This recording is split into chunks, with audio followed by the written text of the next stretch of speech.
अस्सलाम वालेकुम।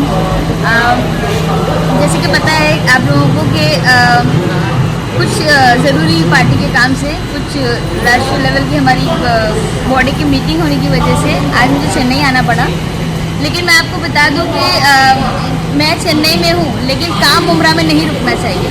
बस इसी वजह से आज ये एक वीडियो बना रही हूँ मैं, और आपको मैं बताना चाहती हूँ कि जो मैंने आपको बताया था इससे पहली बार कि हम लोगों ने जो है MERC में याचिका दाखिल की है टोरेंट के अगेंस्ट में। उसका जो मास मीटर अभियान था जो बदलने का, उसके खिलाफ। तो उसका जो है नंबरिंग हमको मिल चुका है 325/2022।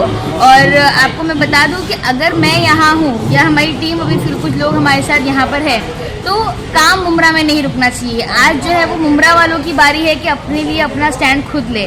और अगर यहाँ, क्योंकि हर किसी को इंडिपेंडेंट होना चाहिए, किसी के ऊपर डिपेंड नहीं होना चाहिए। हमने आपको राह बताई कि देखिए ये तरीका है, आपको उसको सही तरीके से इस्तेमाल करना चाहिए। तो अब जो है अगर आपके यहाँ पर टोरेंट वाले आते हैं और आपको कहते हैं कि जो है मीटर बदली करना है या कुछ, तो आपको उनको कहना है कि आपके यहाँ MERC में जो है याचिका दाखिल हुई है, और जहाँ मुस्लिम लीग ने जो है याचिका दाखिल की, और जब तक उसका कोई निर्णय नहीं आता हम किसी भी तरीके का मीटर चेंज नहीं करवाएंगे।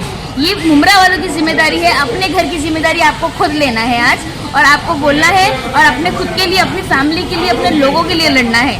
ठीक है, तो आज मैं बस आखिर में आपको बोलूँगी कि मेरे लिए दुआ करें। हम एक मीटिंग के सिलसिले में यहाँ पर है, वो सक्सेसफुली हो जाए, और इंशाल्लाह फिर 4 तारीख को मैं वैसे भी वापस मुमरा आ जाऊँगी और हमारा काम वापस शुरू हो जाएगा इंशाल्लाह।